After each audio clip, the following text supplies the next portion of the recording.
I was in need of some new mascara, so I thought, why not revisit a classic? Maybelline's Great Lash.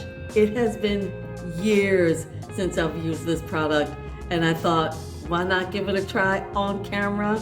Try to remember this old favorite. First, we gotta curl the lashes. Now she's a new tube, so hopefully it will give me a good application. Sometimes it takes 3 or 4 applications before the formula is perfect. Oh man, I remember this. The wand is so small. It's really grabbing all those lashes.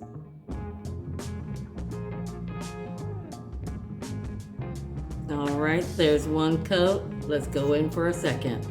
I did a second coat, but it's still really light. It's not giving me the length that I would like or the thickness. I'm gonna go for the bottom lashes. Maybe it'll give me something good over there. Hold on. All right, it is doing pretty good on the bottom lashes, mostly because the wand is really small and I have really tiny bottom lashes.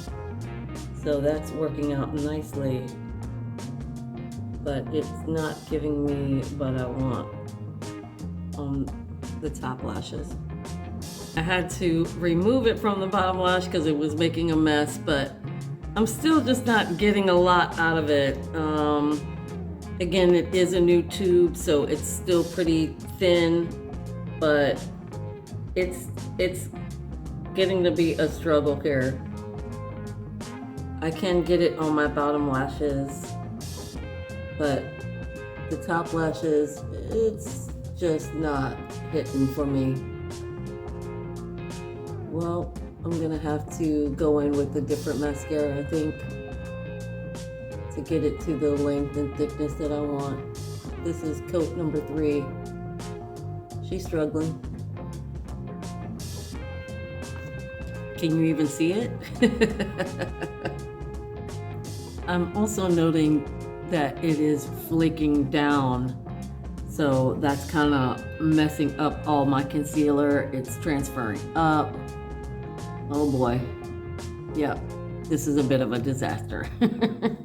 It left so much mess under my under eye. I'm having to redo all of my concealer, everything. What a pain in the butt. Well, that was fun, but a little bit of a dud. It was fun reminiscing on an old favorite, but now I know why it's not as popular as it used to be back in my day when I was doing makeup. And this was like the makeup artist staple in every kit. But there's been so many better formulations that have come out since then that I understand why Great Lash may have fallen off a little bit. The best part about that is these don't cost very much, so it's not like I'm out a lot of money. But, oh well, I'm gonna go do a different mascara and finish the rest of my makeup. See you guys later.